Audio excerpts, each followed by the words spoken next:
Good afternoon, this is Gabe with Joshua 19 Roofing, and today my buddy Jason and I are out here at Miss Virginia Rogers' property here in Macon, Georgia, and we're going to attempt to do a repair on her roof. She is currently insured by Allstate Insurance, and we had an adjustment about a week and a half, 2 weeks ago maybe, and the adjuster came, well, actually a third-party ladder assist came out today. So I'm gonna show, this video will be primarily for the adjuster to see. And so we're gonna attempt to show him like the extent of the damage, you know, across different slopes since he wasn't here himself. And just kind of show the current state of the roof, what's going on here. We'll attempt to do some of the repairs. Currently the scope has been written for 25 shingles to be repaired. So we're gonna show what the process would be like to replace one of those shingles here. And you know, already coverage has been open to do that 25 times across the roof. So I really think that there should be more shingles that should be replaced above the 25. For example, we're on the right slope right now, facing right if you're looking at the street, and you know, there's just a whole bunch of shingles. What we're looking for when we're considering wind damage is a clear line of creasing across the top, and typically they're going to be loose. So just like this one, you don't have to peel it up or anything. It's completely loose, the adhesive's gone, and every time the wind blows up here, it's going to scoop this shingle up and further like push, crease it. That's why you get this line right here. So looking across just this one slope, we've got all down the rest of that. We've got stuff lower down as well. So there's above 20 wind damage shingles just on this one right slope. And actually the report we got back from the adjuster does not have like broken down a map on the roof of, you know, 25 shingles to be replaced, 15 on one, 5 on one, 5 on another. It's just 25 for the whole roof. So that's a little bit confusing as we try to figure out, you know, there's 20 right here, there's a whole bunch on the back, there's stuff on the front, there's stuff on the sides. Which one, you know, which 25 are we supposed to do? Is it that one and not this one, or what? So as we look at this, we got 20 over here to do. A lot of them are right up close to these solar panels, unfortunately. I'll kind of show some of what's lower down here as well. And I've got the counts marked here, but I actually don't have all the shingles chalked up just for sake of time. But these are some more wind damage. We got stuff over here as well, right? So up close to these solar panels. And then let's see, on the back, we're actually going to do the repair attempt here on the back, but there's a whole bunch. This is the most damage was on the back of the roof. So here's another one right here. This one's actually starting to rip up in the corner. So got 25 on the back alone. It's kind of hard for me as a contractor to understand, are we supposed to be replacing the 25 damage on the back? There's stuff on the left and on the front as well. On the front, I believe we had a count of 8 wind damage shingles. So I'll kind of show you what's going on here on the front. Let's see, right? So boom, big crease picked up. You can tell that's where it's creasing every time the wind blows there. Same thing on these over here, right? Big crease line. Every time the wind blows, it's creasing there. This is a wind damaged shingle, needs to be replaced. We got 8 here on the front, 5 on the left slope right there. So that's 13 alone.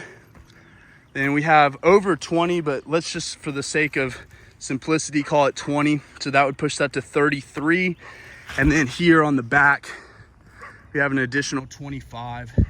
So 33 plus 25, 58, right? So 58 shingles that need to be replaced. And like I said, we don't really have everything marked up. We just kind of have some counts. I think you could find a lot more than that here if you took the time to. See some creasing and damage down there as well. So we're gonna go ahead and get started on the repair attempt back here to show the state of the shingle right now. This is a pretty old roof. It's above 15 years old, the shingle up here. So it's gonna be difficult to repair, but we're gonna give it our best shot and show our findings. So let's go do that now. Okay, so we're here on the rear slope right now where there's about 25 wind damage shingles. I'm gonna show you today is currently April the 18th, 2025. It's around 11 o'clock in the morning. and it's about 75 degrees outside. So this is prime conditions. The reason I have this stuff written out is because you want to pay attention to the conditions when you're trying to repair a roof or install a roof. Anytime you want to go by the shingle manufacturer's guidelines. So we're well within that temperature limit. When it's too cold, the shingles can be extra brittle and be breaking, or if it's dark or whatever, you can't see what you're doing. Like, that's not the right time to do a repair. So we're out here in prime conditions to do this repair. We're gonna see how it goes. So here on the back is one of the shingles we're gonna be attempting to repair. It's got this big crease across it, it's starting to rip. So for that reason, we would definitely say this is a wind damaged shingle that needs to be replaced. We're here in the middle of the back slope. So we're gonna go ahead and take a flat bar, start loosening the shingles that are above it, scraping up.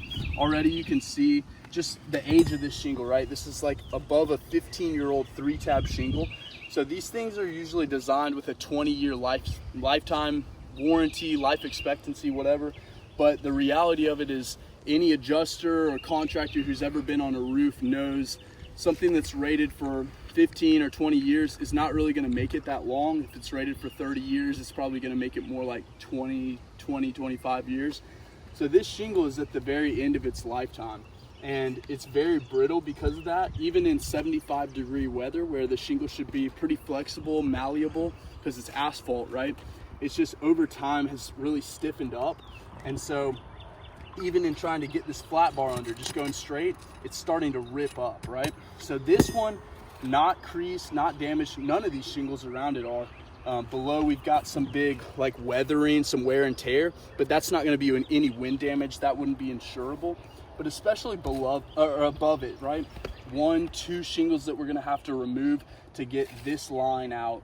These are not damaged at all, so we want to really pay close attention to what happens to these shingles above while we're trying to do the repair, right? We want these to stay in great condition so that they can just go right back there. We're not having to replace 3 shingles just for the sake of 1 damaged shingle, right? At that point, you would have to call the roof unrepairable. So we don't want to see things like this rip going on right here. So you're gonna be like really careful to try and get up under there. And again, right, you saw how little force that was, just little scrapes.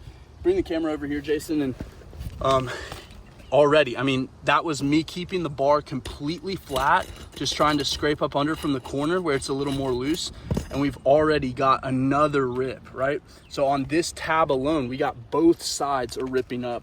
It's not a good sign. And that's another way to speak for the age of this roof, right? You've got some shingle tabs that are completely unsealed from the bottom, and then you've got others that you can't even pry up without ripping. That just shows the age and condition of this product. At that point, I would just be saying, like, it's not really feasible to be replacing 25 wind damaged shingles on this back slope. You're gonna be tearing up an additional probably 75 shingles. At that point, that's almost the whole slope. But we're gonna continue on with this and see, can we somehow get through this without ripping. Okay, that's some pretty bad mat transfer. Again, another huge rip. I'm trying to come from the top so that maybe I can break through that seal without just scraping up the shingle. It's not really working. Here's big mat transfer, right? You'll see the shingle's compromised itself. The integrity of this asphalt shingle is breaking just because of how much mat is being transferred down onto the bottom. It's not unsealing well. So this is not going well so far. And you'll see, like, normally I'd be coming up from the bottom, from the side, but here there's no way for me to get up underneath this. It's not coming up. And so I'm gonna come from the side that's a little more unsealed. I'm trying to break it without ripping it, okay? That's the reason I'm coming down to up, or up to down instead of down to up. All right, now bring this camera in close. So here's a shingle that's unsealed that we're trying to repair, right? You see very little transfer of anything. Maybe a little bit of the adhesive is still there, but no mat transfer. This shingle is still intact on the top. Now compare that with this, where we have these huge pieces of matting that's left down on the shingle below it, right? All across this. The only spot that doesn't have it is in the corners. This whole thing has been mat transferred. At that point, there's no way that this shingle will ever reseal. Now, luckily, we did bring up some roof caulking so that we can reseal these, but that's not the correct way to do it, and that actually voids warranties by the manufacturer of this shingle. So at that point, like immediately, as a professional roofing contractor, I can say this has already failed a repairability test. We haven't even removed a nail yet. But this right here, voided warranty of this shingle, this whole thing has to be replaced as well. So we're gonna continue on in our findings, but automatically, I mean, we're 5 minutes into this thing, haven't taken a nail out yet. This is already failing repairability, especially when you're considering that, I mean, there's a whole lot more than 25 of these shingles, but adjuster has written right now for 25 to be replaced, right? This is already causing a major issue where you're gonna have to be replacing this one. You know, we don't wanna see this one doing the same thing, but let's say it does. Well, you're at 75 shingles to replace right then. So I'd say right now, this repairability is failing, but we'll go ahead and continue on trying to loosen out this shingle, get this old shingle out and put a new one up there. Okay, so what we're finding is I went to loosen the rest of the shingles that are above this. This was the one we started with that had the really bad mat transfer and some ripping and tearing. What I'm seeing is I went to go pick up these other two in that shingle so I could get that one completely lifted, and we're seeing the same thing here. It's ripping up really badly, and again, this is just me coming in. Flat bar is completely flat, like as close to the shingle as I can get it to go, and I'm always starting in the corner where I can get it underneath a little bit, right? I'm not trying to damage this, trying to get it up and under. Coming across right here, it completely ripped through there. So we've got another rip. This corner's still sealed down, so I'm gonna try and see if I can come in from this corner and scrape up underneath. You see that right there? Completely ripped, right? Matting is just stuck down there and sealed. I can't get up and underneath that. This is like a 1 millimeter thick fiberglass matting. I'm not gonna be able to get under that with this flat bar. And this is the correct tool to be doing this with. So let's see, I'll see if I can like come in from the side. So I can get in from the top, right? From the top side. I'm gonna come down a little bit, right? Unseal that right there, okay. So we got this done. We're not trying to be unnecessarily rough, anything like that. Just using the correct amount of force to get these shingles up. But let's go ahead and pull this thing up, all right? We see huge amount of mat transfer right here in the middle where it ripped. Some in the corner as well where this part ripped. And so this is a major problem. I mean, this shingle is now ripped up here where we went in, ripped on the corner where we tried, ripped right here where we tried to come across. So that's just not possible to get it up. And again, on this one over here, right, this is the 1, 2, 3 tabs that comprise this 3-tab shingle above. We started on this corner where it was loose, coming across, and it ripped right here, okay? So it's still sealed right here in this corner, and I'll see if I can get up from under this corner, right? Right, look, super little amount of force. I'm trying to get underneath it, and it's ripping, right? That's ripping right there. The mat, I can already feel the mat's transferring and sticking down. All right, there we go. Got that thing up, but that's a rip right there. And we got big mat transfer all through there, okay?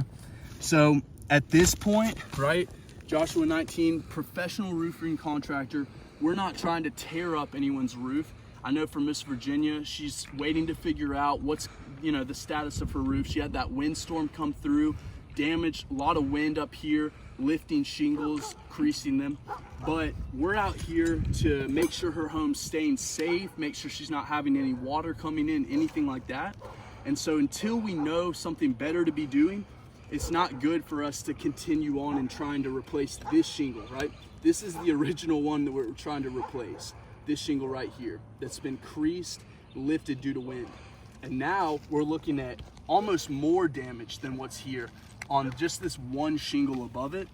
So just for the sake of not damaging her back slope right here any further, I'm gonna just go ahead and say this repair has failed. We're not gonna continue on.